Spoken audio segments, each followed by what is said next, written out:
সকাল মধ্যরাত থেকেই আমাদের এই জয়েন্ট অপারেশন চলে, যেটাতে আমরা আগরতলা জিআরপি এবং 81 ব্যাটালিয়ন বিএসএফ এবং লোকাল যে থানা আছে সোনামুড়া থানা এবং যাত্রাপুর থানার সহযোগিতায় আমরা 5 জন ইন্ডিয়ান টাউট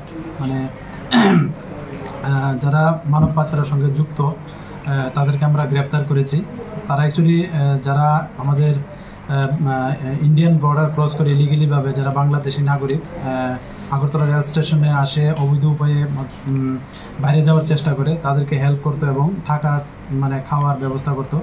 তো আমরা এরকম 5 জনকে গ্রেপ্তার করেছি এবং আজকে ওনাদেরকে মহামান্য আদালতে প্রেরণ করছি এবং আমরা প্রিলিমিনারি তাদের যে ইন্টারোগেশন হয়েছে এতে কিছু নাম বেরিয়ে এসছে।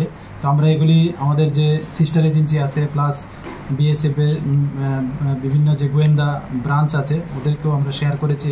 এখন পর্যন্ত যা পেয়েছি তো আমরা এগুলি খতিয়ে দেখছি এবং এগুলির সত্যতা যাচাই করে আমরা তাদেরকে আইডেন্টিফাই করে আমরা অবশ্যই তাদেরকেও আইনের আওতায় আনব। তো ওনাদের নাম একজন হলো জলিল মিয়া, অন্যজন হলেন মোহাম্মদ হাসান, ওনাদের বাড়ি দনপুর মাজাদি বাড়ি এলাকায় যা সোনামুড়া থানার অন্তর্গত, এবং অন্য 3 জন হলেন মনির হোসেন, জসিমউদ্দিন এবং আলমগীর হোসেন, তাদের বাড়ি বিরামপুর যা যাত্রাপুর থানার অন্তর্গত।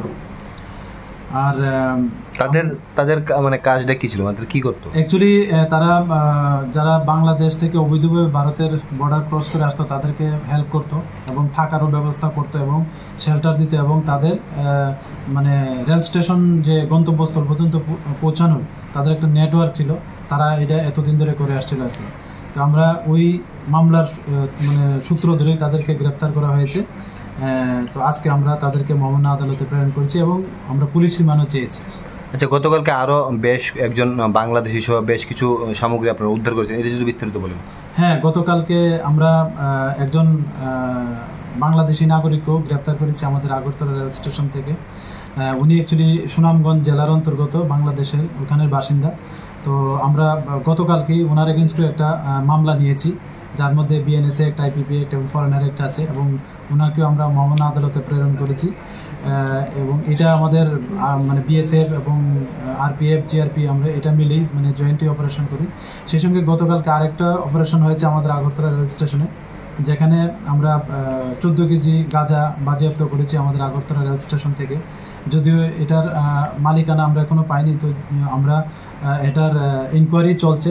তো আমরা দেখি যদি এটাতে কেউ বা কারা যুক্ত থাকে আমরা অবশ্যই তাদের আইনের আওতায় আনব।